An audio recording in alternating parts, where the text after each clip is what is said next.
को मिलता है। मुझे पूरा विश्वास है आप राष्ट्र प्रथम की भावना के साथ अपना दायित्व निभाएंगे, 140 करोड़ देशवासियों की आकांक्षाओं की पूर्ति का माध्यम बनेंगे।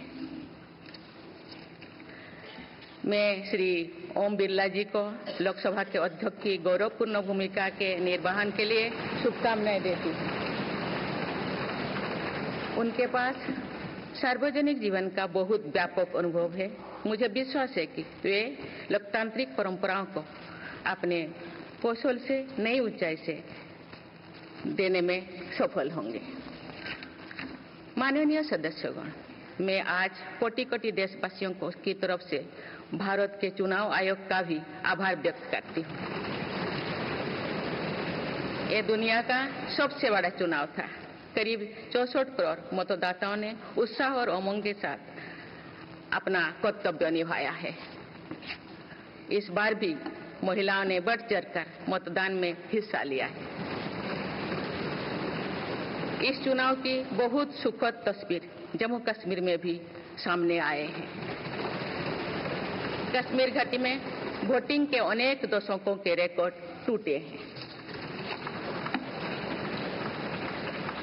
बीते 4 दशकों में कश्मीर में हमने बंद और हड़ताल के बीच कम मतदान का दौर ही देखा था। भारत के दुश्मन इसको वैश्विक मंचों पर जम्मू कश्मीर की राय के रूप में दुष्प्रचारित करते रहे, लेकिन इस बार कश्मीर घाटी ने देश और दुनिया में ऐसे हार ताकत को करारा जवाब दिया है।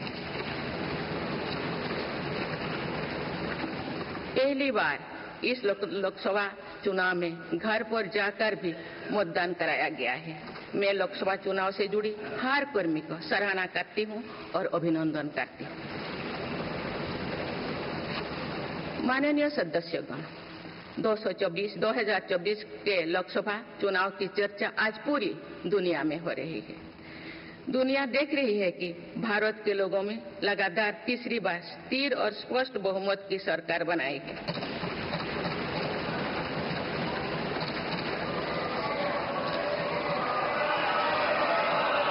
छह दशक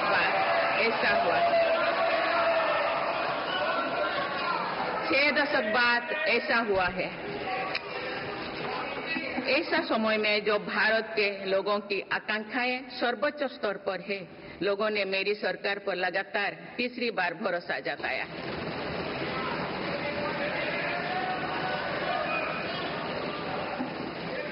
भारत के लोगों को ये पूर्ण विश्वास है कि उनकी आकांक्षाएं सिर्फ मेरी सरकार ही पूरा कर सकती है।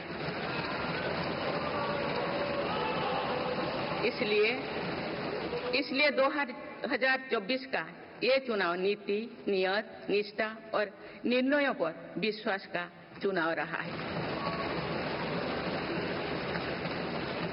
मजबूत और निर्णायक सरकार में विश्वास, सुशासन, स्थिरता और निरंतरता में विश्वास, ईमानदारी और कड़ी मेहनत में विश्वास, सुरक्षा और समृद्धि में विश्वास,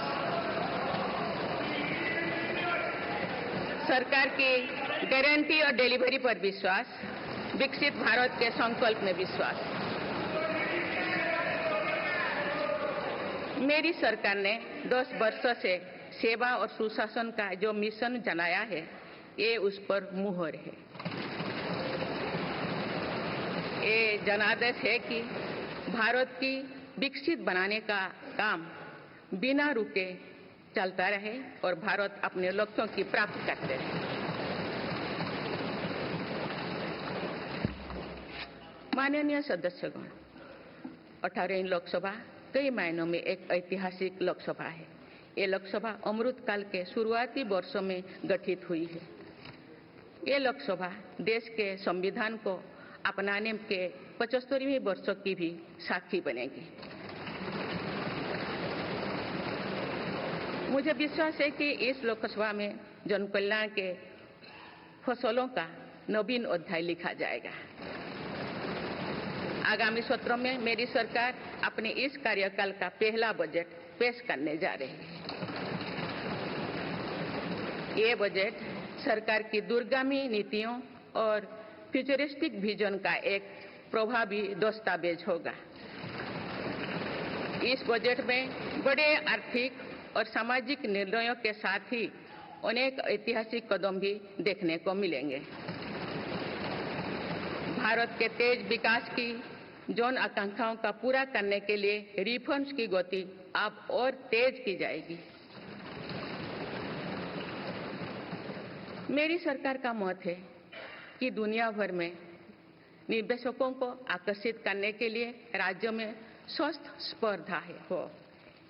यही कॉम्पिटिटिव कोऑपरेटिव फेडरलिज्म की सच्ची स्पिरिट है। राज्यों के विकास से देश का विकास, इसी भावना के साथ हम आगे बढ़ते रहेंगे। माननीय सदस्यगण, रिफॉर्म, परफॉर्म और ट्रांसफॉर्म के संकल्प ने आज भारत को दुनिया की सबसे तेजी से बढ़ने वाली अर्थव्यवस्था बना दिया है। 10 साल में भारत 11वें नंबर की अर्थव्यवस्था से ऊपर उठकर 5वें नंबर पर पहुंचा है। साल 2021 से लेकर साल 2024 के बीच भारत में औसतन 8% की रफ्तार से विकास किया है और ये ग्रोथ सामान्य समय में नहीं हुई है। बीती वर्षों में हमने 100 साल की सबसे बड़ी आपात देखी। वैश्विक महामारी के कालखंड और विश्व के अलग अलग कोने में चल रही संघर्षों के बावजूद भारत ने ये विकास दर हासिल की है। ये बीते 10 साल के रिफॉर्म्स और राष्ट्रहित के लिए किए गए फैसला के कारण संभव है।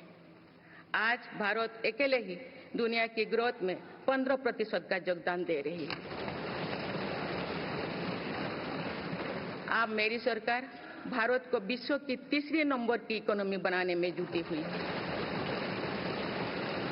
इस लक्ष्य की प्राप्ति विकसित भारत की नींव को भी मजबूत करने में काम करेगी। माननीय सदस्यगण, मेरी सरकार अर्थव्यवस्था के तीनों स्तंभों मैन्युफैक्चरिंग, सर्विसेज और एग्रीकल्चर को बराबर महत्व दे रही है। पीएलआई स्कीम्स और ईज ऑफ डूइंग बिजनेस से बड़े पैमाने पर निवेश और रोजगार के अवसर बढ़ रही है। पारंपरिक सेक्टर्स के साथ साथ सनराइज सेक्टर्स को भी मिशन मोड पर बढ़ावा दिया जा रहा है। चाहे सेमीकंडक्टर हो या सोलर हो, चाहे इलेक्ट्रिक व्हीकल हो या इलेक्ट्रॉनिक्स गुड्स हो, चाहे ग्रीन हाइड्रोजन हो या बैटरीज हो, चाहे एयरक्राफ्ट कैरियर्स हो या फाइटर जेट्स हो, भारत इन सब सेक्टर्स में अपना विस्तार कर रहा है। लॉजिस्टिक्स कॉस्ट को कम करने के लिए भी मेरी सरकार लगातार प्रयास कर रही है। सरकार सर्विस सेक्टर को भी मजबूत करने में जुटे हैं। आज आईटी से लेकर टूरिज्म तक, हेल्थ से लेकर वेलनेस तक हर सेक्टर में भारत लीडर बन रहा है और इससे बड़ी संख्या में रोजगार और स्वरोजगार के नए मौके बन रहे हैं। माननीय सदस्यगण, पिछले 10 वर्षों में मेरी सरकार द्वारा ग्रामीण अर्थव्यवस्था के हर पहलू पर बहुत जोर दिया गया है। गांव में कृषि आधारित उद्योगों, डेयरी और फिशरीज आधारित उद्योगों का विस्तार किया जा रहा है। इसमें भी सहकारिता को प्राथमिकता दी गई है।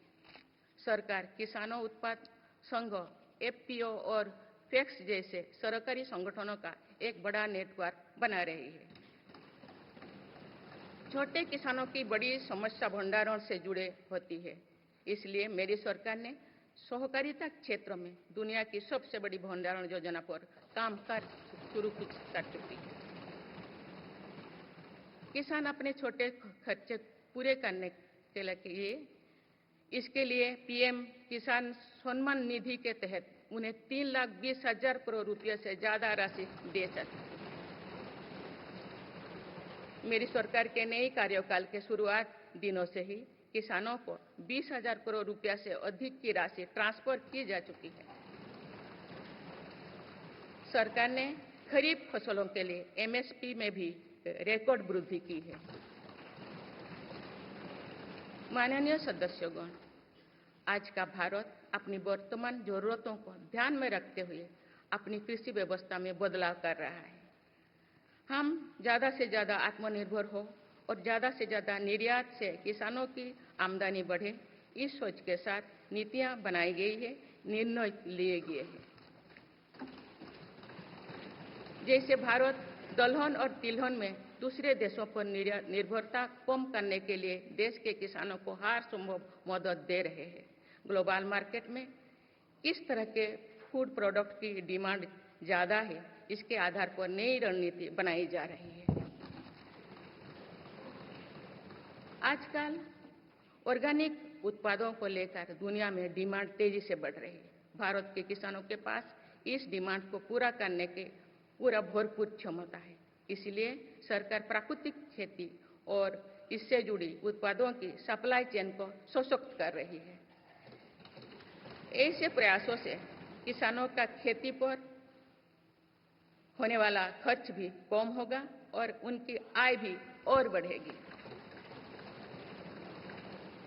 माननीय सदस्यगण, आज का भारत दुनिया की चुनौतियां बढ़ाने के लिए नहीं, बल्कि दुनिया को समाधान देने के लिए माना जाता है। विश्व बंधु के तौर पर भारत ने अनेक वैश्विक समस्याओं के समाधान को लेकर पहल की है। जलवायु परिवर्तन से लेकर खाद्य सुरक्षा तक, पोषण से लेकर सस्टेनेबल एग्रीकल्चर तक हम अनेक समाधान दे रहे हैं। हमारे मोटे अनाज श्री अन्न की पहुंच सुपर फूड के तौर पर दुनिया के कोने कोने में हो, इसके लिए भी अभियान चल रहा है। भारत की पहल पर पूरी दुनिया ने वर्ष 2023 में इंटरनेशनल मिलेट्स ईयर मनाया है। आपने देखा है, हाल ही में पूरी दुनिया ने अंतर्राष्ट्रीय योग दिवस भी मनाया है। भारत की इस महान परंपरा की प्रतिष्ठा विश्व में लगातार बढ़ रही है। योग और आयुष को बढ़ावा देकर भारत एक स्वस्थ विश्व के निर्माण में मदद कर रही है। मेरी सरकार ने रिन्यूएबल एनर्जी क्षमता भी कई गुना बढ़ाई है। हम जलवायु से जुड़े लक्ष्यों को निर्धारित समय से पहले प्राप्त करने की दिशा दिखा रहा है। नेट जीरो के लिए आज भारत के प्रयास कई दूसरे देशों को प्रेरित कर रहे हैं। इंटरनेशनल सोलर अलायंस जैसे पहल पर आज रिकॉर्ड संख्या में दुनिया के देश हमारे साथ जुड़े हैं। माननीय सदस्यगण, आने वाला समय ग्रीन एरा यानी हरित युग का है। मेरी सरकार इसके लिए भी हर जरूरी कदम उठा रही है। हम हरित उद्योगों पर निवेश बढ़ा रहे हैं, जिससे ग्रीन जॉब्स भी बढ़े हैं। ग्रीन एनर्जी हो या फिर ग्रीन मोबिलिटी, हर मोर्चे पर हम बड़े लक्ष्यों के साथ काम कर रहे हैं। मेरी सरकार अपने शहरों को दुनिया के बेहतरीन लिविंग स्पेस बनाने के लिए भी प्रतिबद्ध है। प्रदूषण से मुक्त, साफ सुथरे और सुविधा युक्त शहरों में रहना भारत के नागरिकों का हक है। विशेष रूप से छोटी शहरें और कस्बे में बीते 10 वर्षों से अभूतपूर्व निवेश किया गया है। भारत में आज दुनिया का तीसरे सबसे बड़ा डोमेस्टिक एविएशन मार्केट है। अप्रैल 2014 में भारत में सिर्फ 209 एयरलाइन रूट्स थे। अप्रैल 2024 में इनकी संख्या बढ़कर 605 हो गया है। हवाई यात्रा में हो रहे इस विस्तार का सीधा लाभ टियर 2, टियर 3 शहरों को हो रहा है। 10 वर्षों में देश के 21 शहरों तक मेट्रो सुविधाएं पहुंची है। वंदे मेट्रो जैसे कई योजनाएं पर काम चल रही है। भारत का पब्लिक ट्रांसपोर्ट दुनिया में बेहतरीन हो, इस लक्ष्य के साथ मेरी सरकार काम कर रही है। माननीय सदस्यगण, मेरा सरकार इन आधुनिक मापदंड पर काम कर रही है, जिससे भारत विकसित देश के सामने बराबरी से खड़े हो सके। इंफ्रास्ट्रक्चर का विकास इस दिशा में बदलते भारत की नई तस्वीर के रूप में उभारा है। मेरी सरकार ने 10 वर्षों में पीएम ग्रामीण सड़क योजना के तहत गांव में 3,80,000 किलोमीटर से ज्यादा सड़कें बनाई हैं। आज भारत में नेशनल हाईवेज और एक्सप्रेसवेज का जाल बिछ रहा है। नेशनल हाईवेज बनाने की गति में भी 2 गुनी से अधिक की वृद्धि हुई है। अहमदाबाद मुंबई के बीच हाई स्पीड रेल इकोसिस्टम का निर्माण कार्य भी तेजी से आगे बढ़ रहे हैं। मेरी सरकार ने उत्तर, दक्षिण और पूर्वी भारत के बुलेट ट्रेन कॉरिडोर्स के लिए फिजिबिलिटी स्टडीज शुरू करने का फैसला किया है। पहली बार देश में अंतर्देशीय जलमार्गों के विकास पर इतने व्यापक रूप से काम शुरू हुआ है। इसका बड़ा लाभ नॉर्थ ईस्ट को होगा। मेरी सरकार ने नॉर्थ ईस्ट के विकास के लिए 10 वर्षों में आवंटन में 4 गुना से अधिक की वृद्धि की है। सरकार इस क्षेत्र को आर्कटिक पॉलिसी के तहत स्ट्रेटेजिक गेटवेज बनाने के लिए काम कर रही है।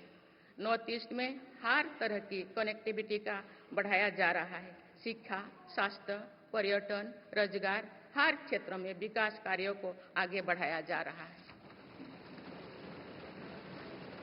असम में 27,000 करोड़ रुपए की लागत से सेमीकंडक्टर प्लांट बनाया जा रहा है, यानी north east made in India chips को भी सेंटर होने वाला है। मेरी सरकार नॉर्थ ईस्ट में स्थायी शांति के लिए निरंतर काम कर रही है। पिछले इस 10 वर्षों में अनेक पुराने विवादों को हल किया गया, अनेक अहम समझौते हुए हैं।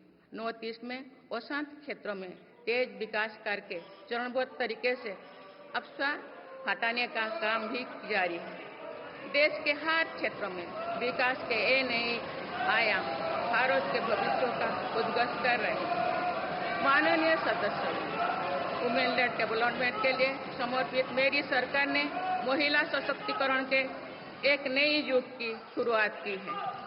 देश की नारी शक्ति लंबे समय तक लोकसभा और विधानसभा में अधिक भागीदारी की मांग कर रही थी। आप उनके पास नारी शक्ति बंधन अधिनियम की ताकत है। सरकार की योजनाओं की वजह से पिछले 1 दशक में महिलाओं का आर्थिक सामर्थ्य बढ़ा है। आप जानते हैं कि बीते 10 वर्षों में बने 4 करोड़ पीएम आवास में से ज्यादातर महिलाओं के नाम ही आवंटित हुई है। आप तीसरी कार्यकाल के शुरुआत में ही सरकार ने 3 करोड़ नए घर बनाने की स्वीकृति दे दी है। इनमें से भी अधिकतर घर महिलाओं के नाम पर ही आवंटित होंगे। बीते 10 वर्षों में 10 करोड़ महिलाएं सेल्फ हेल्प ग्रुप से जुड़े हैं। मेरी सरकार ने 3 करोड़ महिलाओं को लखपति दीदी बनाने के लिए व्यापक अभियान चलाए हैं। इसके लिए सेल्फ हेल्प ग्रुप्स को आर्थिक मदद भी बढ़ाई जा रही है। सरकार का प्रयास है कि महिलाओं का कौशल बढ़े, कमाई के साधन बढ़े और उनका सम्मान भी बढ़े। नमो ड्रोन दीदी योजना इस लक्ष्य की पूर्ति में सहायक बन रही है। इस योजना के तहत हजारों सेल्फ हेल्प ग्रुप्स की महिलाओं को ड्रोन दिए जा रहे हैं। ड्रोन पायलट बनने की ट्रेनिंग भी दी जा रही है। मेरी सरकार ने हाल ही में कृषि खेती सखी कार्यक्रम भी शुरू किया है। इसके तहत अभी तक सेल्फ हेल्प ग्रुप्स की 30,000 महिलाओं को कृषि सखी के रूप में प्रमाण पत्र दिए गए हैं। कृषि सखियों को आधुनिक खेती की तकनीक में प्रशिक्षण किया जा रहा है ताकि वे कृषि को और आधुनिक बनाने में किसानों की मदद कर सकें।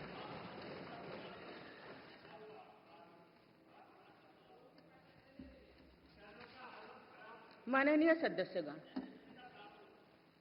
मेरी सरकार का ये भी प्रयास है कि महिलाएं अधिक से अधिक बचत कर सकें। बैंक खातों में जमा राशि पर बेटियों को ज्यादा ब्याज देने वाला सुकन्या समृद्धि योजना की लोकप्रियता से हम परिचित हैं। मुफ्त राशन और सस्ते गैस सिलेंडर की योजना से महिलाओं को बहुत लाभ हो रहा है। अब मेरी सरकार बिजली का बिल जीरो करने और बिजली बेचकर कमाई करने की योजना भी लाई है। पीएम सूर्यघर मुफ्त बिजली योजना के तहत घर की छत पर सोलर पैनल लगाए जा रहे हैं।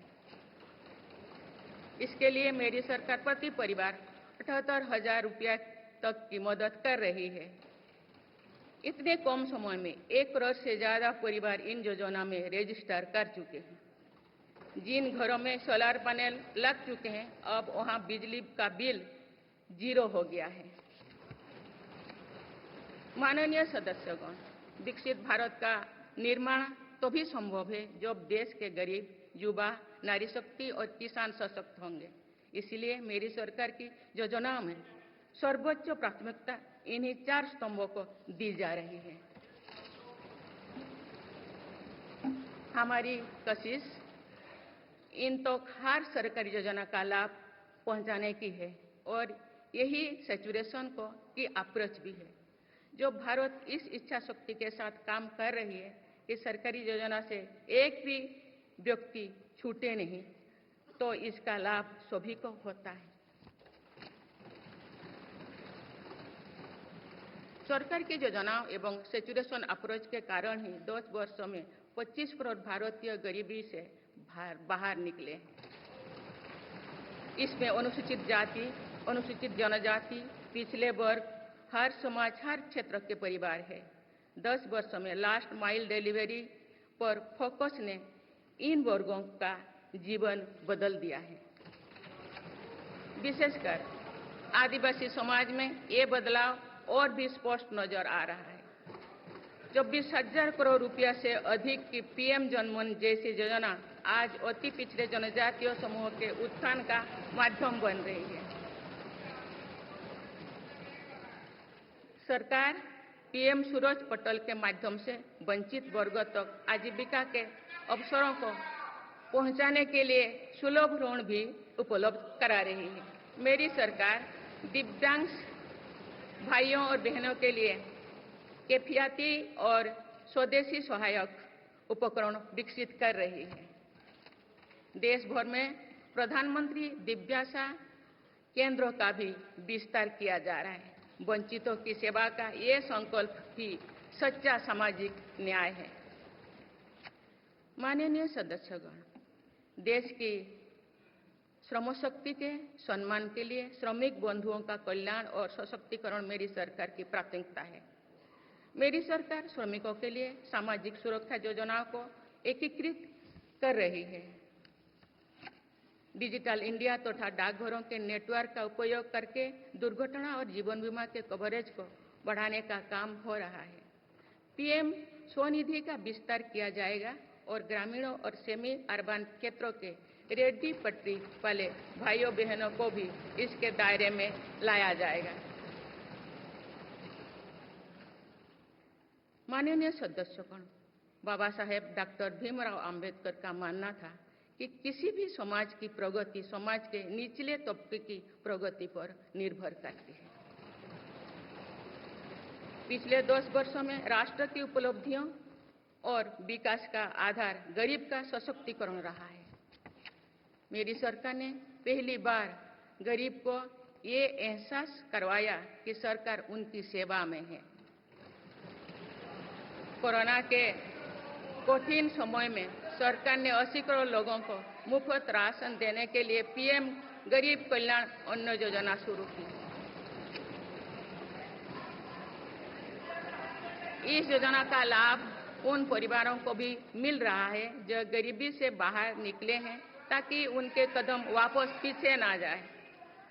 स्वच्छ भारत अभियान में भी गरीब के जीवन की गरिमा से लेकर उसके स्वास्थ्य तक का राष्ट्रीय महत्व का विषय बनाया है। पहली बार देश में करोड़ों गरीबों के लिए शौचालय बनाया गया है।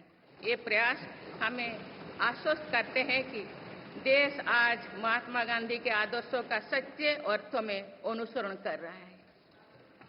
मेरी सरकार 55 करोड़ लाभार्थियों को आयुष्मान भारत योजना के तहत मुफ्त स्वास्थ्य सेवाएं भी उपलब्ध करवाए हैं। देश में 25,000 जन औषधि केंद्रों को खोलने का काम भी तेजी से चल रहा है। आप इस क्षेत्र में सरकार एक और निर्णय लेने जा रही है। आप आयुष्मान भारत योजना के तहत मुफ्त इलाज का लाभ 70 वर्षों से अधिक उम्र के सभी बुजुर्गों को भी मिलेगा। माननीय सदस्यगण, अक्सर विरोधपरक मानसिकता और संकीर्ण स्वार्थ के कारण लोकतंत्र की मूल भावना का बहुत अहित हुआ है। इसका प्रभाव संसदीय प्रणाली पर भी पड़ता है और देश की विकास यात्रा पर भी पड़ता है। देश में कई दशकों तक अस्थिर सरकार के दौर में कई सरकारें चाहते हुए भी ना रिफॉर्म कर पाए और ना ही आवश्यक निर्णय ले पाए। भारत की जनता ने निर्णायक बनकर इस स्थिति को बदला है। बीते 10 वर्षों में ऐसे अनेक रिफॉर्म्स हुई है जिनका बहुत लाभ देश को आज मिल रहा है।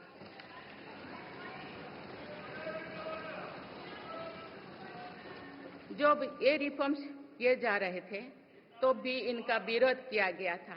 नकारात्मकता फैसले की कोशिश की गई थी, लेकिन ये सारे रिफॉर्म्स समय की कसौटी पर खरे साबित हुए। 2 साल पहले भारत के बैंकिंग सेक्टर को डूबने से बचाने के लिए सरकार ने बैंकिंग रिफॉर्म्स किए, आईबीसी जैसी कानून बनाए। आज इन्हीं रिफॉर्म्स ने भारत के बैंकिंग सेक्टर को दुनिया के सबसे मजबूत बैंकिंग सेक्टर में से एक बना लिया है। हमारे सार्वजनिक क्षेत्रों के बैंक आज मजबूत और लाभदायक है।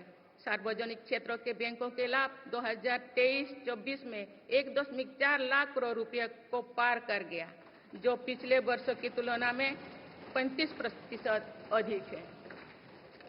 हमारे बैंकों की मजबूती उन्हें ऋण आधार का विस्तार करने और राष्ट्र के आर्थिक विकास में योगदान करने के लिए सक्षम बनाती है। सरकारी बैंकों का एनपीए भी लगातार कम हो रही है। आज एसबीआई रिकॉर्ड मुनाफे पर है। आज एलआईसी पहले से कहीं अधिक मजबूत है। आज एचएएल भी देश की डिफेंस इंडस्ट्री को ताकत दे रही है। आज जीएसटी भारत की इकोनॉमी को फॉर्मलाइज करने का, व्यापार कारोबार को आसान बनाने का माध्यम बना रहे हैं। अप्रैल महीने में पहली बार जीएसटी कलेक्शन ने 2 लाख करोड़ रुपए का स्तर पार कर गया है। इससे राज्यों की आर्थिक ताकत भी बढ़ी है।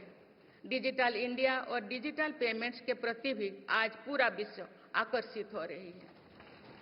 माननीय सदस्यगण, एक सशक्त भारत के लिए हमारे सैन्य बलों में आधुनिकता जरूरी है। युद्ध की स्थिति में हम सर्वश्रेष्ठ रहें, इसके लिए सेनाओं में रिफॉर्म्स की प्रक्रिया निरंतर जारी रहनी चाहिए। इसी सोच के साथ मेरी सरकार ने बीते 10 वर्षों में डिफेंस सेक्टर में अनेक रिफॉर्म्स किए हैं। जीडीएस जैसे रिफॉर्म्स ने हमारी सेनाओं को नई मजबूती दी है। मेरी सरकार ने डिफेंस सेक्टर को आत्मनिर्भर बनाने के कई महत्वपूर्ण कदम उठाए हैं। ऑर्डिनेंस फैक्ट्रीज के रिफॉर्म से डिफेंस सेक्टर को बहुत लाभ हुआ है। 40 से अधिक ऑर्डिनेंस फैक्ट्रीज को 7 निगमों में संगठित करने से उनकी क्षमता और दक्षता दोनों बढ़ी है। ऐसे ही रिफॉर्म्स के कारण भारत आज 1 लाख करोड़ रुपए से अधिक की डिफेंस मैन्युफैक्चरिंग कर रहा है। पिछले एक दशक में हमारे डिफेंस एक्सपोर्ट 18 गुना अधिक होकर 21,000 करोड़ रुपया तक पहुंच चुका है। फिलीपींस के साथ ब्रह्मास मिसाइल का रक्षा सौदा डिफेंस एक्सपोर्ट के क्षेत्र में भारत की पहचान मजबूत कर रहा है। सरकार ने युवाओं और उनके स्टार्टअप्स को बढ़ावा देकर आत्मनिर्भर डिफेंस सेक्टर की मजबूत नींव तैयार की है। मेरी सरकार उत्तर प्रदेश और तमिलनाडु में 2 डिफेंस कॉरिडोर्स भी विकसित कर रही है। हम सभी के लिए एक खुशी की बात है कि पिछले वर्ष हमारी सैन्य जरूरतों की लगभग 70% खरीद भारतीय उद्योगों से ही की गई है। हमारी सेनाओं ने 500 से अधिक सैन्य साजो सामान को विदेशों में नहीं मंगाना तय किया है। ये सभी हथियार और उपकरण अब सिर्फ भारतीय कंपनियों से ही खरीद की जाएगी।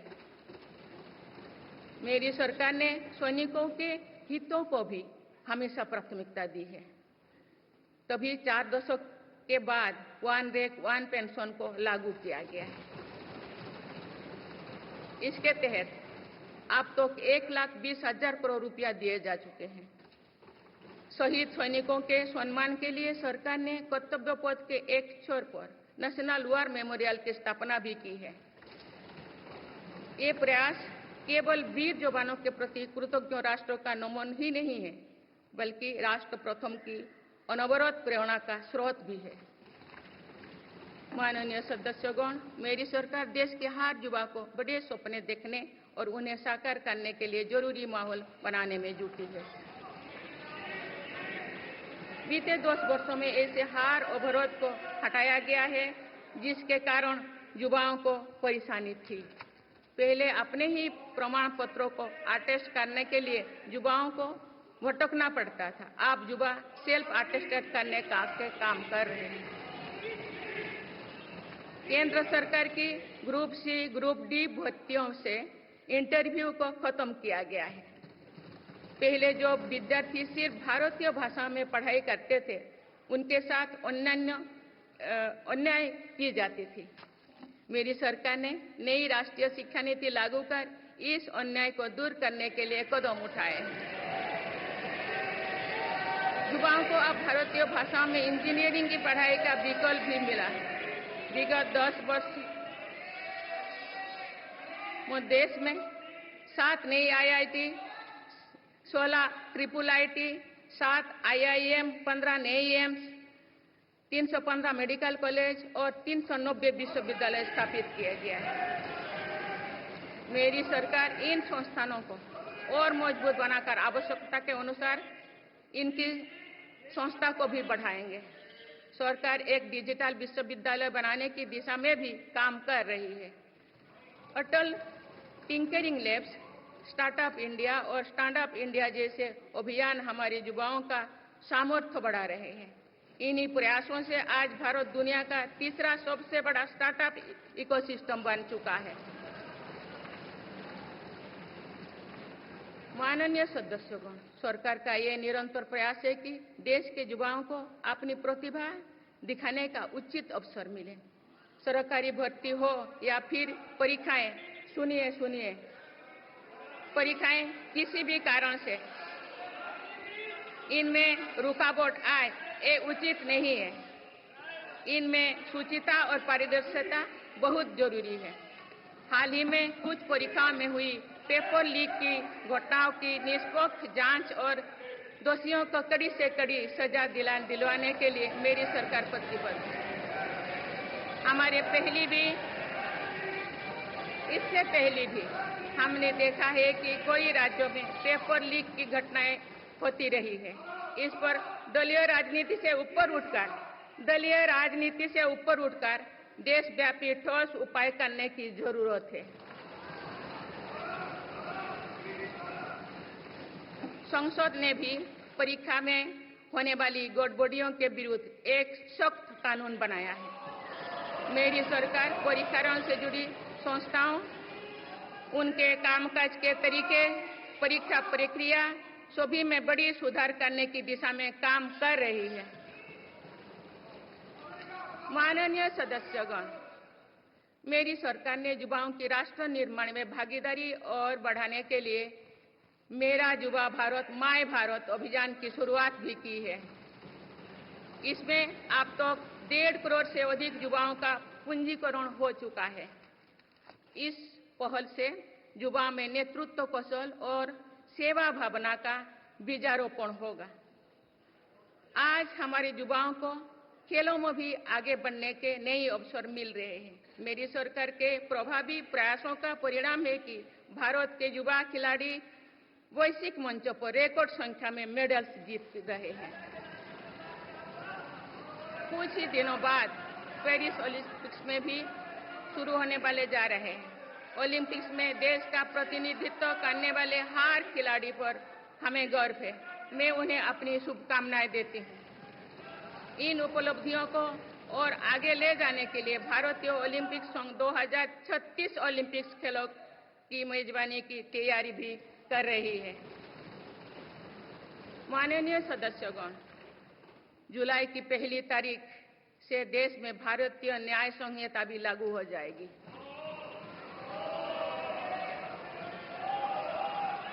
अंग्रेजी राज में गुलामों को दौड़ देने की मानसिकता थी। दुर्भाग्य से आजादी के अनेक दशकों तक गुलामी के दौर की यही दंड व्यवस्था चलती रही। इसे बदलने की चर्चा अनेक दशकों से की जा रही थी, लेकिन ये साहस भी मेरी सरकार ने ही करके दिखाए हैं। अब दंड की जगह न्याय को प्राथमिकता होगी, जो हमारे संविधान की भी भावना है। इन नई कानूनों से न्याय प्रक्रिया में तेजी आएगी। आज जो विदेश अलग अलग क्षेत्रों में गुलामी की मानसिकता से मुक्त पा रहे हैं, तो ये उस दिशा में बहुत बड़ा कदम है और ये हमारे स्वतंत्रता सेनानियों की सच्ची श्रद्धांजलि भी है। मेरा सरकार ने सीएए कानून के तहत शरणार्थियों को नागरिकता देना शुरू कर दिया है। इससे बंटवारे से पीड़ित अनेक परिवारों के लिए सम्मान का जीवन जीना तय हुआ है। जिन परिवारों को सीएए के तहत नागरिकता मिली है, मैं उनके बेहतर भविष्य की कामना करती हूँ।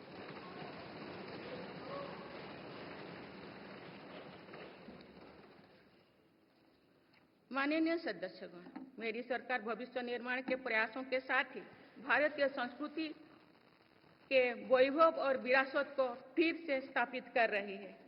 हाल में नालंदा यूनिवर्सिटी के भव्य कैंपस के रूप में इसमें एक नया अध्याय जुड़ा है। नालंदा सिर्फ एक यूनिवर्सिटी मात्र नहीं थी, बल्कि ये वैश्विक ज्ञान केंद्र के रूप में भारत के गौरवशाली अतीत का प्रमाण थी। मुझे विश्वास है कि नई नालंदा यूनिवर्सिटी भारत को ग्लोबल नॉलेज हब बनाने में सहायक सिद्ध होगी। मेरी सरकार का ये प्रयास है कि भावी पीढ़ियों को हजारों वर्षों की हमारी विरासत प्रेरणा देती है। इसलिए पूरे देश में तीर्थस्थलों को, आस्था और आध्यात्म के केंद्रों को सजाया संवारा जा रहा है। माननीय सदस्यगण, मेरी सरकार विकास के साथ ही विरासत पर भी उतना ही गर्व करते हुए काम कर रही है। विरासत पर गर्व का ये संकल्प आज अनुसूचित जाति, अनुसूचित जनजाति, वंचित वर्ग और सर्व समाज के गौरव का प्रतीक बन रहा है। मेरी सरकार ने भगवान बिरसा मुंडा के जन्म दिवस को जनजातीय गौरव दिवस के रूप में मनाने की शुरुआत की है। अब अगले वर्ष भगवान बिरसा मुंडा की 150वीं जयंती के पूरे देश में धूमधाम से मनाया जाएगा। देश रानी दुर्गावती की 500वीं जयंती को भी व्यापक स्तर पर मना रहा है। पिछले महीने ही देश ने रानी अहिल्याबाई होलकर की 300वीं जयंती का साल भर चलने वाला महोत्सव भी शुरू किया गया। इससे पहले सरकार गुरु नानक देव जी का 550वां और गुरु गोविंद सिंह जी का 350वां प्रकाश पर्व भी धूमधाम से मना चुके हैं। एक भारत श्रेष्ठ भारत के भाव से काशी तमिल संगमम, सौराष्ट्र तमिल संगमम जैसी उत्सवों की परिपाटी भी मेरी ही सरकार ने शुरू की है। इन आयोजनों से हमारी नई पीढ़ियों को राष्ट्र निर्माण की प्रेरणा मिलती है और राष्ट्र पर गौरव का भाव और मजबूत होता है। माननीय सदस्यगण, हमारी सफलताएं हमारी साझी धरोहर है, इसीलिए उन्हें अपनाने में संकोच नहीं, स्वाभिमान होना चाहिए। आज अनेक सेक्टर्स में भारत बहुत अच्छा प्रदर्शन कर रहा है।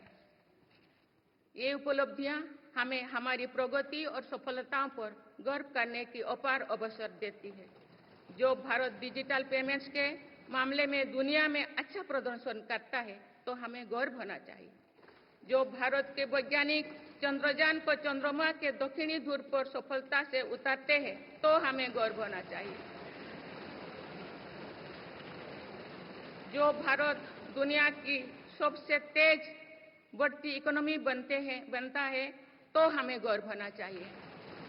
जो भारत इतना बड़ा चुनाव अभियान बिना बड़ी हिंसा और अराजकता से पूरा कराए तो भी हमें गौरव होना चाहिए। आज पूरा विश्व हमें मदर ऑफ डेमोक्रेसी के रूप में सम्मान देता है। भारत के लोगों ने हमेशा लोकतंत्र के प्रति अपना पूर्ण विश्वास प्रकट किया है। चुनाव से जुड़ी संस्थाओं पर पूरा भरोसा जताया है। स्वस्थ लोकतंत्र को बनाए रखने के लिए हमें इस विश्वास को सुसहेज कर रखना है, इसकी रक्षा भी करना है। हमें याद रखना होगा, लोकतांत्रिक संस्थाओं और चुनावी प्रक्रिया पर लोगों के विश्वास को चोट पहुंचाना उसी डाल को काटना जैसे जिस पर हम सब बैठे हैं। हमारे लोकतंत्रों की विश्वसनीयता को ठेस पहुंचाने की हर कोशिश की सामूहिक आलोचना होना चाहिए। हम सभी को वो दौर याद है जो बैलेट पेपर छीन लिया जाता था, लूट लिया जाता था। मतदान प्रक्रिया को सुरक्षित बनाने के लिए ईवीएम को अपनाने का फैसला किया गया था। पिछले कई दशकों में ईवीएम में सुप्रीम कोर्ट से लेकर जनता की अदालत तक हर कसौटी को पार किया है। माननीय सदस्यगण, मैं आप सभी सदस्यों से अपनी कुछ और चिंताएं भी साझा करना चाहती हूँ। मैं चाहूंगी कि आप सभी इन विषयों पर चिंतन मनन करके इन विषयों पर ठोस और सकारात्मक परिणाम देश को दें। आज की संचार क्रांति के युग है में विघटनकारी ताकतें लोकतंत्र को कमजोर करने और समाज में दरार डालने की साजिश रच रहे हैं। ये ताकतें देश के भीतर भी है और देश के बाहर भी संचालित हो रहे हैं। इसके द्वारा अफवाह फैलाने का, जनता को भ्रम में डालने का, मिस इन्फॉर्मेशन का सहारा लिया जा रहा है। इस स्थिति को ऐसे ही बेरोक-टोक नहीं चलने दिया जा सकता है। आज के समय में टेक्नोलॉजी हर दिन और उन्नत हो रही है। ऐसे में मानवता के विरुद्ध इनका गलत उपयोग बहुत घातक है।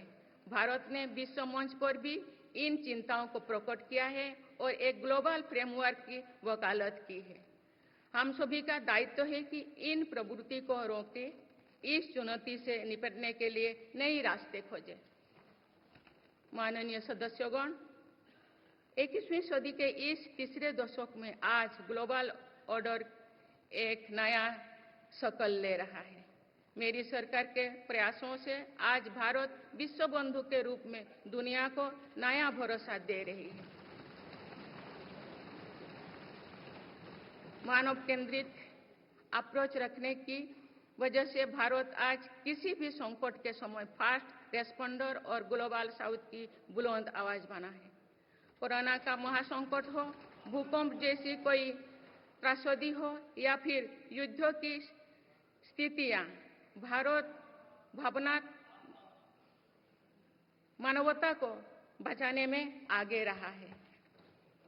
भारत को देखने का विश्व का नजरिया कैसे बदला है, ये इटली में हुई G7 समिट में भी हम सभी ने अनुभव किया है। भारत ने अपनी G20 अध्यक्षता के दौरान भी विश्व को अनेक मुद्दों पर एकजुट किया है। भारत की अध्यक्षता के दौरान ही अफ्रीकन यूनियन को G20 का स्थायी सदस्य बनाया गया है। इससे अफ्रीका महाद्वीप के साथ साथ पूरे ग्लोबल साउथ का भरोसा मजबूत हुआ है।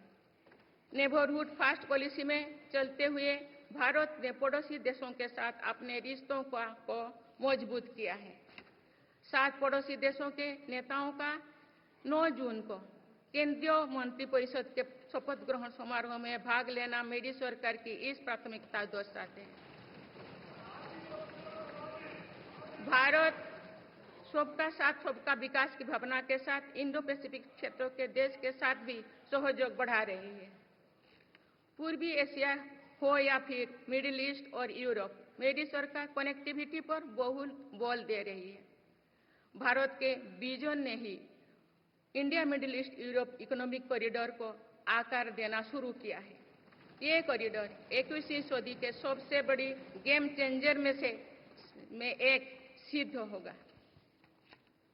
माननीय सदस्यगण, आने वाला कुछ महीने में भारत एक गणतंत्र के रूप में 75वें वर्ष पूरी करने जा रहे हैं। भारत का संविधान बीते दशकों में हर कसौटी पर खरा उतरा है। जब संविधान बन रहा था तो भी दुनिया में ऐसे ताकतें थे जो भारत के असफल होने की कामना कर रही थी। देश में संविधान लागू होने के बाद भी संविधान पर अनेक बार हमले हुए हैं। आज 27 जून है। 25 जून 1975 को लागू हुआ आपातकाल संविधान पर सीधे हमले का सबसे बड़ा और काला अध्याय था।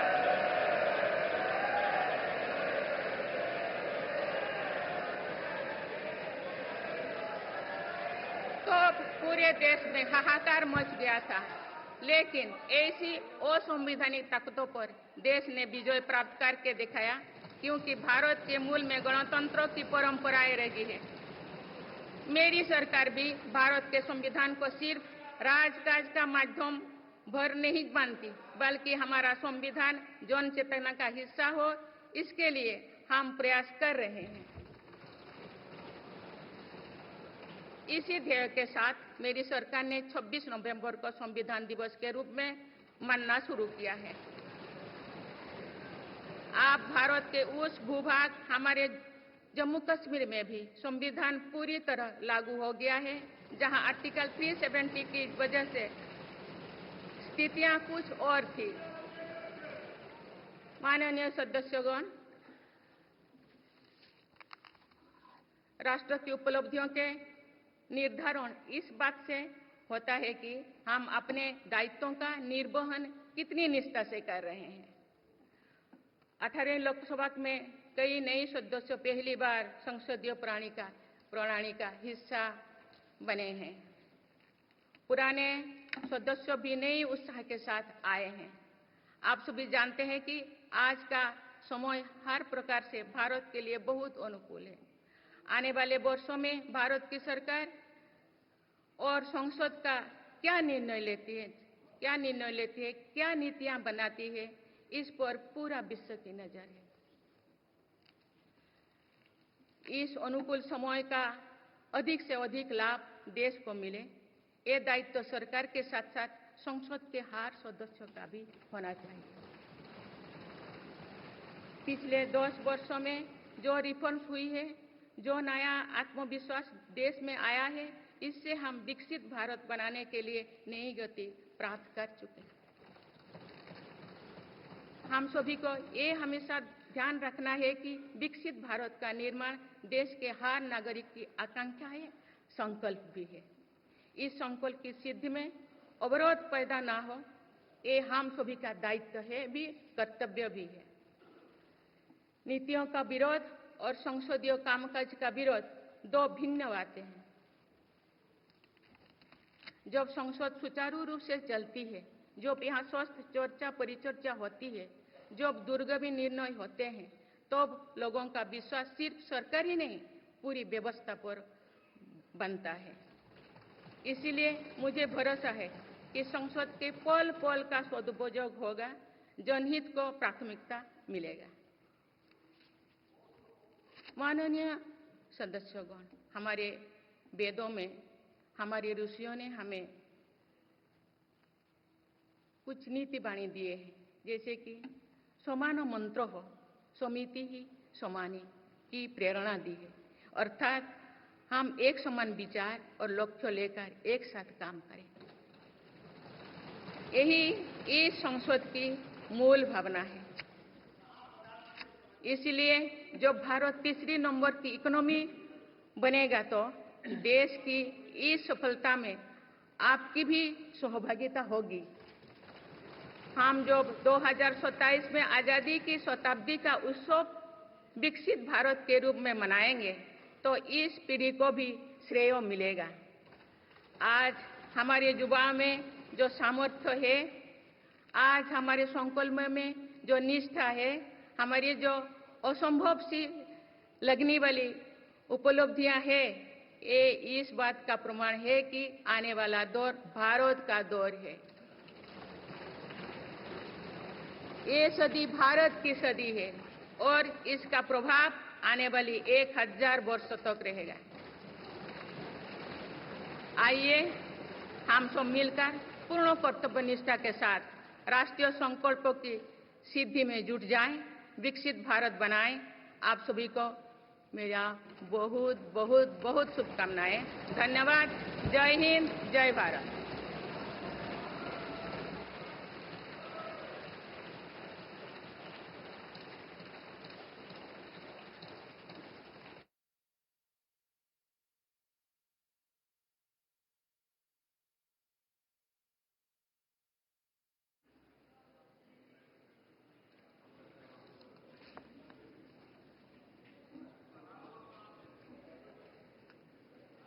Honorable President,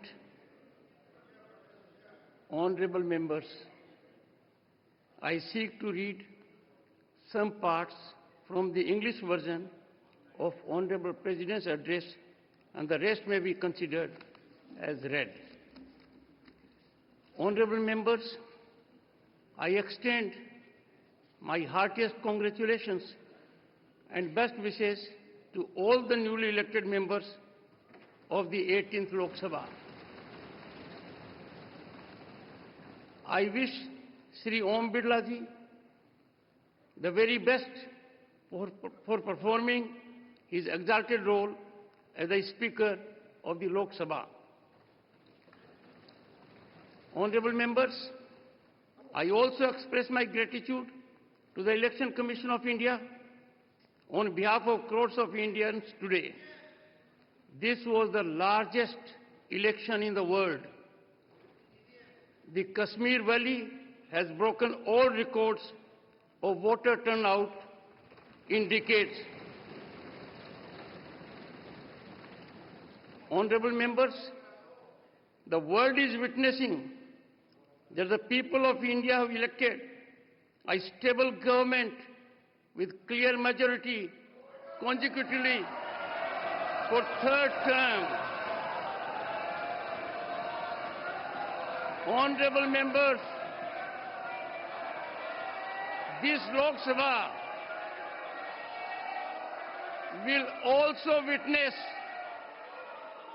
to the 75th year of adoption of the Constitution of India. Honorable members, the resolve to perform reform and transform has made India the fastest growing economy in the world today. In 10 years, India has risen to become the 5th largest economy from being an 11th ranked economy. Honorable members, in the last 10 years, my government has given great emphasis on every aspect of rural economy.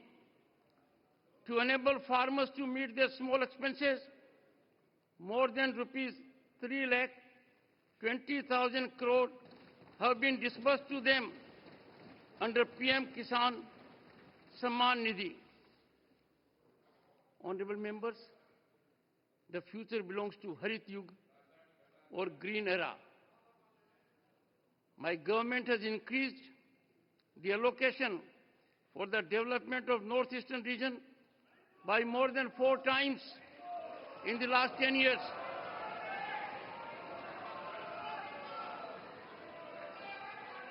The government is working to make this region a strategic gateway under its Act East policy. Honorable members, my government, which is committed to women-led development, has started a new era of women empowerment. Today, they stand empowered by the enactment of Nari Shakti Vandan Adhiniyam. Honorable members, Baba Sahib Dr. Bhimrao Ambedkar said, I quote, Progress of any society depends on the progress of the poorest sections of the society, unquote. Empowerment of the poor has been at the foundation of the achievements and progress of the nation in last 10 years. Honorable members, often due to adversarial mindset and narrow selfishness, the basic spirit of democracy has been greatly undermined. It affects the parliamentary system as well as development journey of the nation.